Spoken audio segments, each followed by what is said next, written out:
Yo, what's up, man? How's it going? Another night here in Mesa, Arizona. I wanted to talk a little bit just about myself tonight, I think.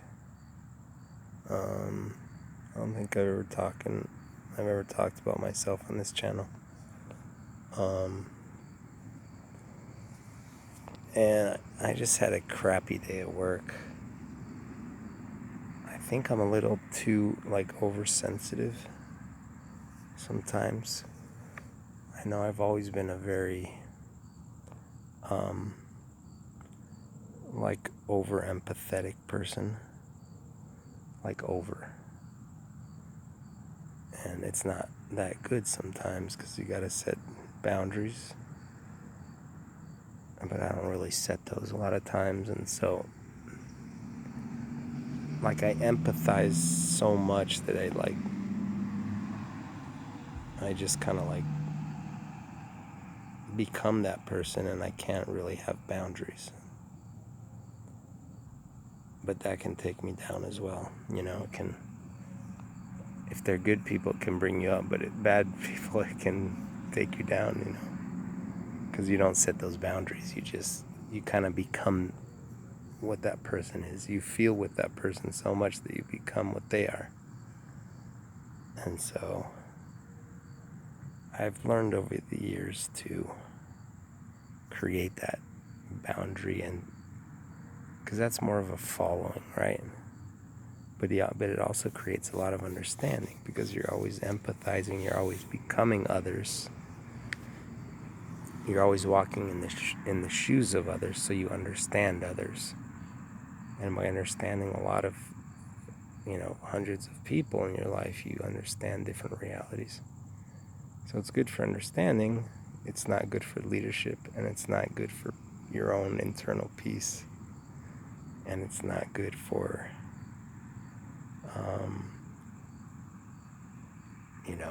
what we talked about, the new covenant. It's hard to stay in that unconditionality when you're becoming the other person instead of you becoming the light. You have to become independent of what's going on around you. And that's been my challenge for the last few years, is to try to do that. I've always been the opposite. And so that's a little bit about my, how I've developed emotionally. But so I used to do that a lot when I was young. I used to, because I'd never really belonged in a group, because I was always moving. I lived in 20 addresses by the time I was 18 or something, in different countries in the United States and in Chile. Back and forth. I never really had the longest I ever stayed in a school was 3 years, which was in Chile, and it was in an American school in Chile, so it was it was all mixed up there too, because there's people from all around the world too. So anyway, but especially in after high school, a little more, but during high school maybe a little bit too. But after high school, it really became a passion for me, was to just become like others,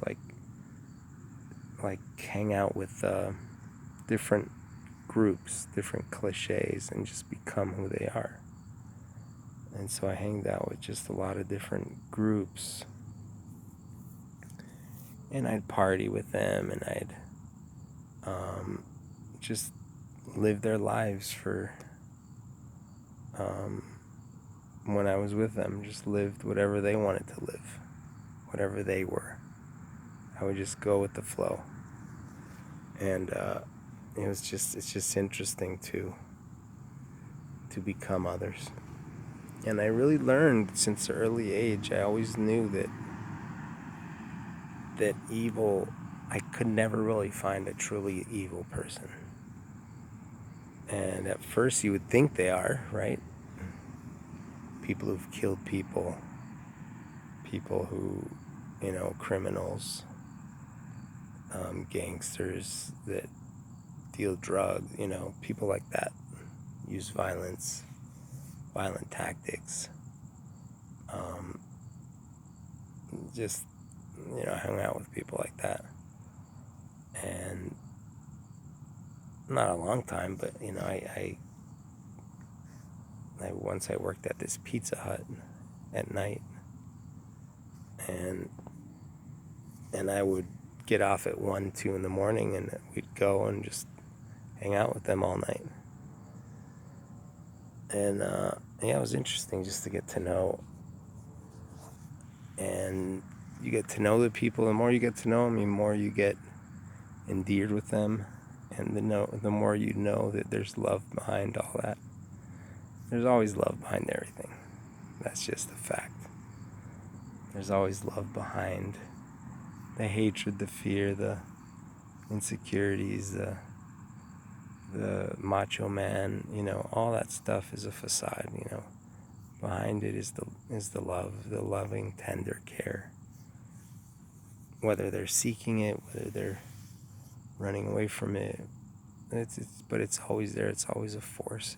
It's what they are, and what they're trying to either rebel against or come back to it.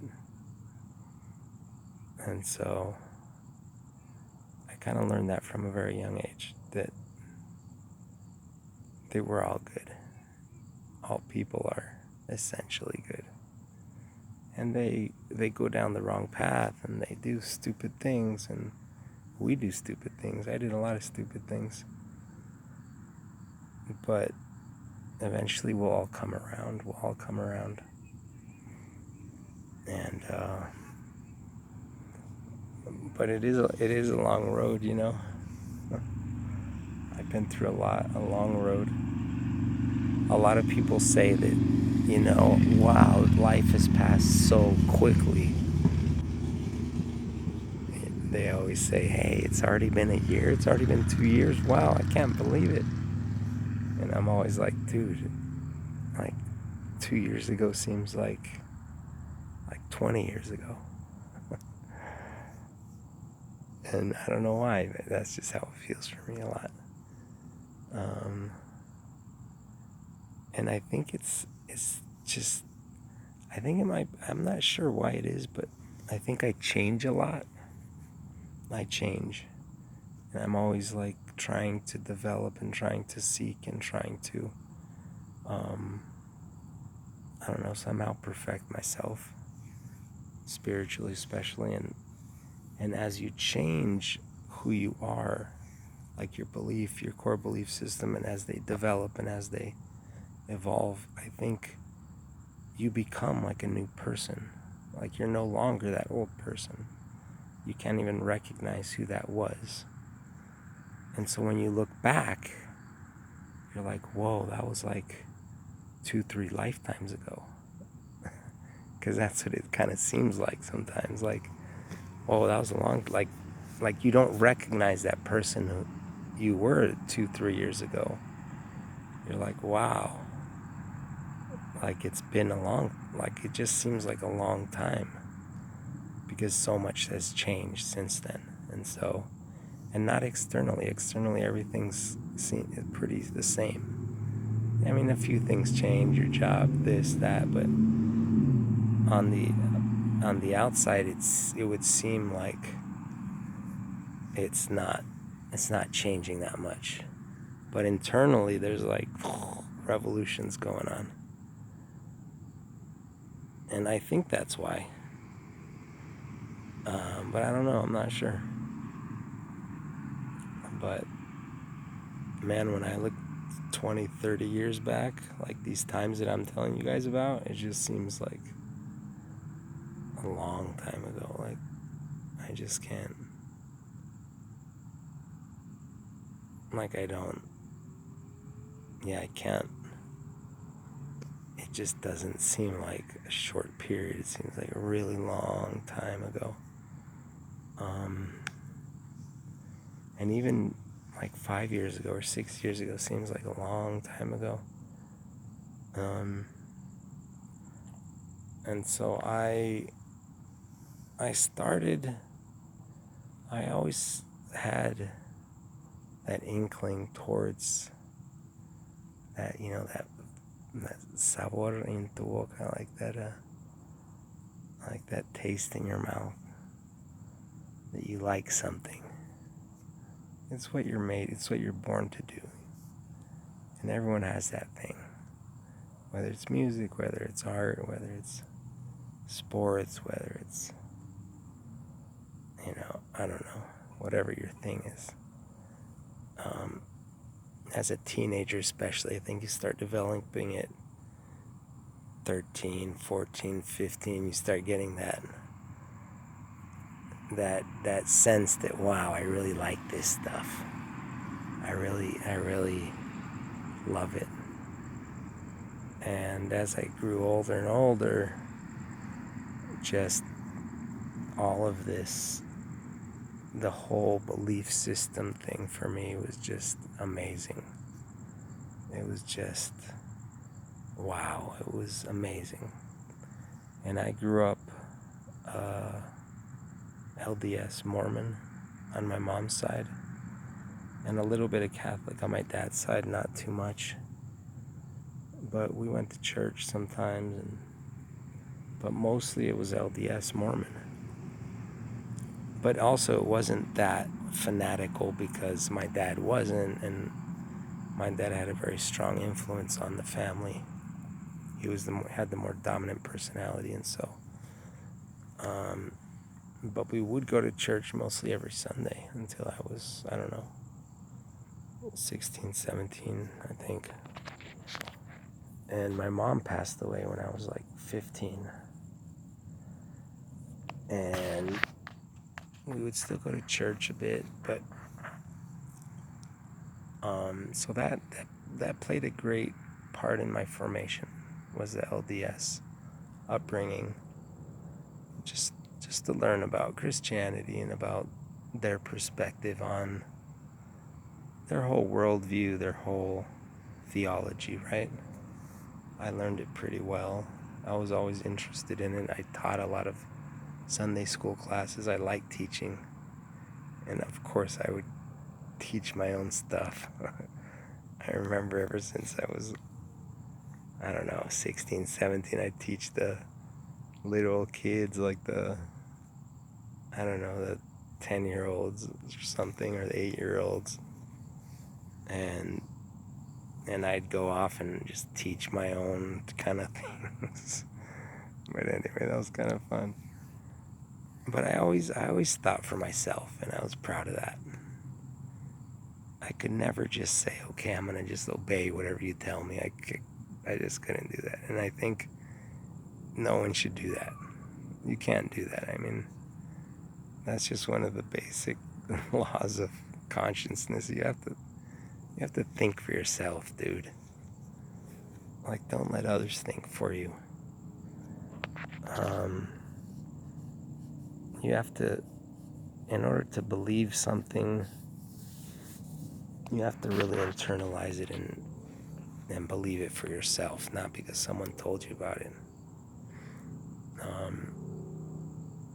And so I was always questioning, always. Of course, at 15, I started drinking and stuff, so I was never really following. But I did always, it intrigued me, and I was always digging deeper and deeper and becoming deeper and deeper too. Because every religion has a deep side, has a magical side, and once you penetrate into that reality, it's a beautiful thing. But as we all know, it can lead to positive or negative, right? So I think there's a lot of positive in religions, but there's also some negative. Especially the divisionary aspect of it. There's always that divisionary aspect. Like, we're the only ones, and not you guys. And I could never accept that. That was just, for me, it was like, no, I don't think so. Um, but yeah, so I was always inquisitive and curious, and that was really my thing. That's what I really loved. I love sports too, but it was kind of just like, and I was good at sports, and that's the way I made friends. I was super shy. Um, and so that's the only way I really talked, hung out with people was by playing sports. Um, so I was always in my internal world, in my world, exploring, just exploring. And yeah, so that was my thing. That was always my thing, and that's why I studied. I loved like politics and economics and law and social studies, all these type of, and of course philosophy, religion, all of that, because it all tied into the same. It's the belief system, right? It's how does this thing work? What is this? Where are we? Where do we come from? What the hell are we doing here? Where are we going? Has anyone figured this out? What the hell's going on, man? And so it was just like a mystery. And we're still in it, right? We're still trying to figure out this mystery.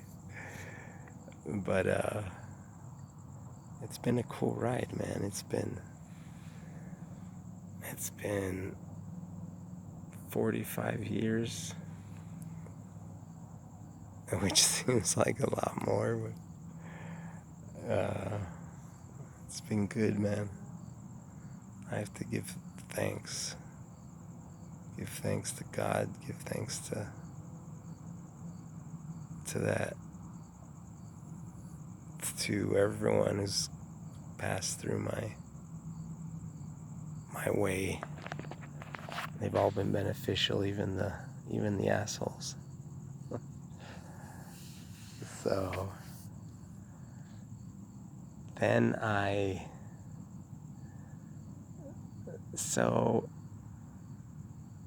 studied economics. I graduated from high school. I always loved math. I loved math. I always thought like it was objective, it was easy, it was right or wrong. I always loved math. I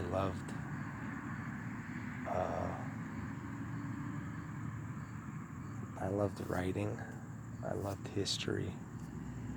Learning about what really happened. I remember writing an extended essay for this program in high school. And I was always into the alternative theories to things. Before there was no internet, when I was in high school, and so there was not really access to information. But you go to the library, and in Chile, there's not really libraries. You could rarely find a library, but I remember going to this one obscure like little library and just finding alternative histories to like World War II. So they teach you the history of World War II at school, and you think, all right, this is it, kind of deal. And you do learn of some alternative realities, but then you read of these other ones, and you're like, wow, so there are like different interpretations of what's going on. And so I was always open to different, and I wanted to read all the interpretations, not just one or the other, but I wanted to read them all, and all right, then make up your mind. And so I was never afraid to like venture into even the stupidest alternative histories. So I like that. I think that made me a good investigator.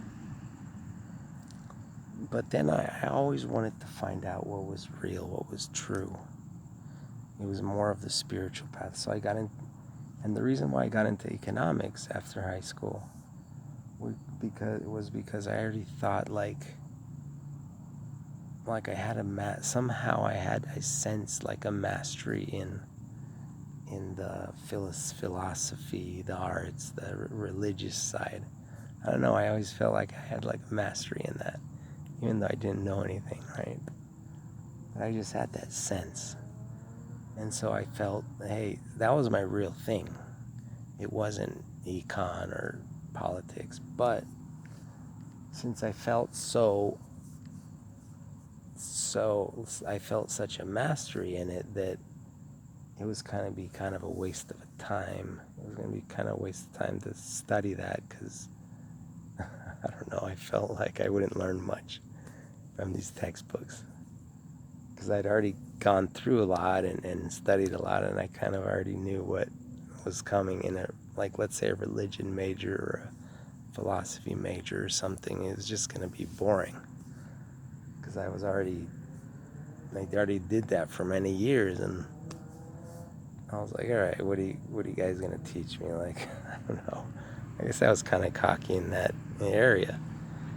What I didn't, I felt I wasn't an expert in the economic area, and there was a lot of competing economic ideas at the time, which was like the 80, 89, 90 period.